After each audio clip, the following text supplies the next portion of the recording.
أيها السادة والسيدات،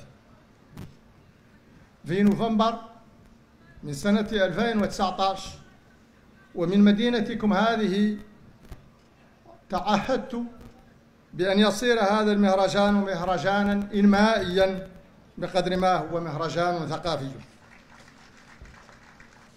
وعملا على الوفاء بهذا الالتزام عبأنا لنسخ المهرجان الماضية ما يربو على 16 مليار أوقية قديمة لصالح مختلف جوانب التنمية في مدائننا التراثية بما فيها جول.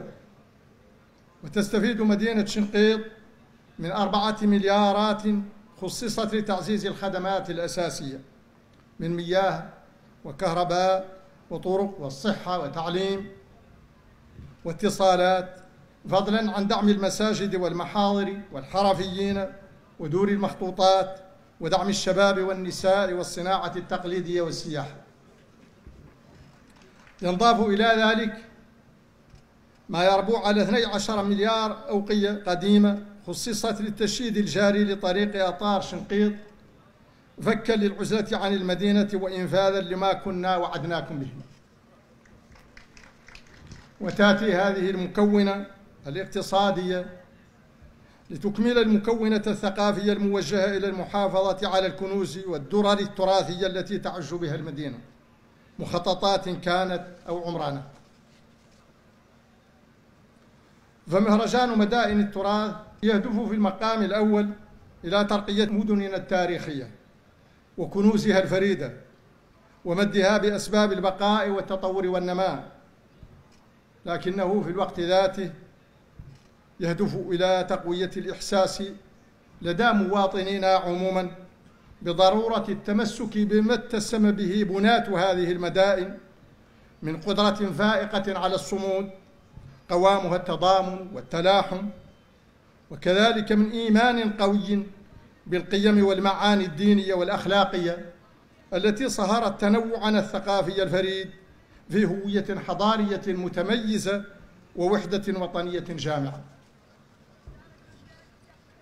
وقد بذلنا جهودا كبيرة على مدى السنوات المنصرمة في العمل على تقوية هذه الوحدة وتعزيز انسجامنا الاجتماعي بالتصحيح التدريجي لميزان العدالة الاجتماعية وبالانفتاح السياسي وتقوية المدرسة الجمهورية وركائز دولة القانون وبإصلاح المنظومة الإدارية.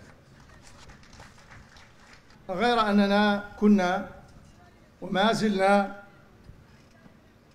ندرك جيدا أن أثر كل هذه الجهود سيظل محدودا ما لم يواكبها تحول مجتمعي عميق يفضي إلى تغير جذري في العقليات.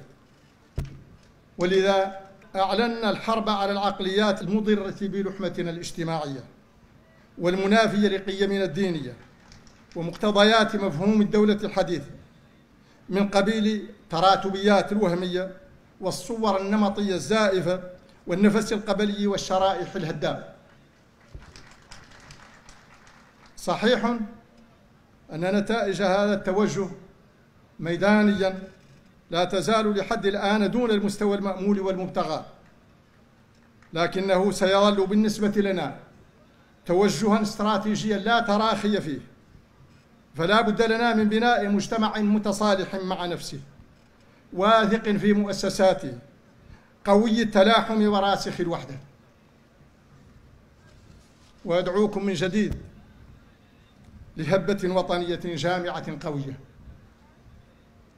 لنغير العقليات السلبية ونتخلص من كل النعرات الضيقة وخطابات الكراهية ونزاعات الاستعلاء تحصينا لشعبنا ذي التاريخ الواحد والمستقبل المشترك. وإنها لهبة أكثر اليوم إلحاحا بالنظر إلى ما تسرب لمجتمعنا عبر الاستغلال السيء لبعض جوانب العولمة والثورة الرقمية من مسلكيات منافية لقيمنا، من أبرزها تسخير البعض وسائل التواصل الاجتماعي لبث الفرقة والشحناء بين مختلف مكونات مجتمعنا.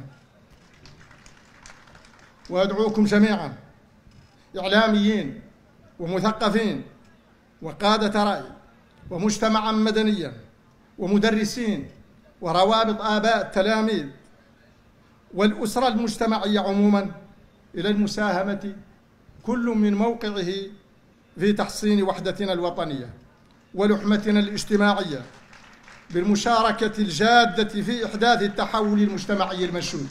وإنني إذ أعلن على بركة الله افتتاح هذه النسخة 13 من مهرجان مدائن التراث لأرجو أن يسهم استحضارنا خلالها ما يزخر به تاريخ هذه المدينة العريقة من معان سامية وقيم بناءة في تعزيز وحدتنا الوطنية وانسجامنا المجتمعي.